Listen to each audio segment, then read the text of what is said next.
معزز ناظرین کرام، حضور اکرم صلی اللہ علیہ وآلہ وسلم کا فرمان عالی شان ہے کہ آقا علیہ السلام نے ارشاد فرمائے کہ خیرکم من تعلم القرآن وعلمہ،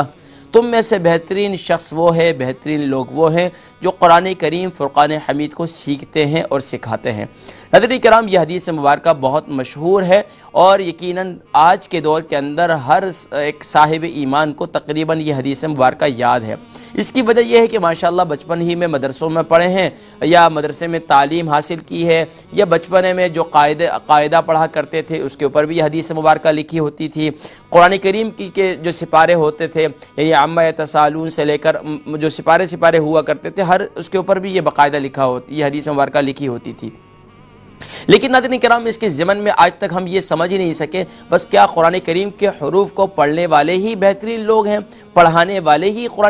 قرآن کریم کے حروف کو پڑھانے والے ہی بہترین لوگ ہیں؟ نہیں ناظرین کرام، قرآن مجید فرقان حمید کے 4 حقوق ہیں۔ پہلا حق ایمان لانا، دوسرا اس کی تلاوت کا حق ادا کرنا، تیسرا اس کے معانی، اس کے مطالب کو سمجھنا، چوتھا اس پر عمل کرنا، یہی قرآن کا تقاضا ہے، اور 5واں دعوت قرآن کو عام کرنا، قرآن کی دعوت کو دوسروں تک پہنچانا۔ ناظرین کرام، اگر واقعتاً ہم قرآن کریم فرقان حمید کے یہ 4 حقوق، اور پہلا حق تو اس پر ایمان لانا، وہ الحمدللہ ہمارا بنیادی حق ہے، لیکن ناظرین کرام جو بقیہ 4 حقوق ہیں ان پر عمل کرنا یہ انتہائی ضروری عمل ہے، اور پھر جا کر جو ہے خیرکم من تعلم القرآن کا مصداق بنیں گے۔ ناظرین کرام، اس کے ضمن میں محدثین کے مختلف اقوال جو ہے میں ذکر کیا کرتا ہوں، اور الحمدللہ ہمارے پروگرام کا حصہ ہوا کرتے ہیں، اور پروگرام کے تمہیدی گفتگو میں الحمدللہ اس کا ہم ذکر کیا کرتے ہیں۔ ناظرین کرام، اس سے پہلے تقریباً میں نے 18 سے اوپر جو ہے وہ بلکہ 19 جو ہے وہ میں نے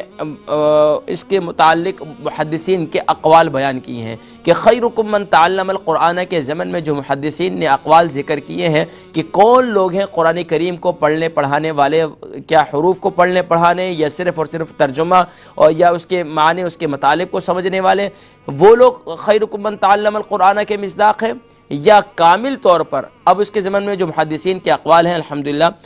وہ ہمارے پروگرام کا حصہ ہوا کرتے ہیں۔ تو حضرات کرام، آج 10واں قول کہ خیرکم من تعلم القرآن کے مصداق وہ لوگ ہیں جو قرآن و حدیث اور فقہ کو ہر اچھے خلق کی طرف رہبر بنائیں۔ ناظرین کرام، قرآن و حدیث اور فقہ کو ہر اچھے خلق کی طرف رہبر بنائیں۔ دیکھیں جی، قرآن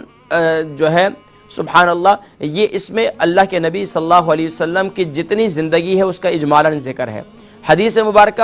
اس کی تفصیل ہے، اور پھر سبحان اللہ فقہ جو ہے یہ سبحان اللہ اس کے فقہ کیا ہے، یہ مسائل زندگی ہیں، مسائل ہیں، ہمارے معاملات ہیں، خاص طور پر جس کا تعلق حقوق اللہ سے ہے، حقوق العباد سے ہے، یہ ساری فقہ ہیں۔ اور فقہ کے اندر 4 امام ہیں، 4 اسکول آف تھاٹ ہیں، یعنی کہ امام احمد بن حنبل، امام شافعی، امام مالک، امام احمد بن امام شافعی، اور امام اعظم ابو حنیفہ رحمہ اللہ، یعنی کہ مالکی، شافعی، حنبلی اور حنفی، یہ 4 اسکول آف تھاٹ ہیں، اور اس پر کوئی بھی عمل کرنے والے کسی بھی اسکول آف تھاٹ کو فالو کرتے ہیں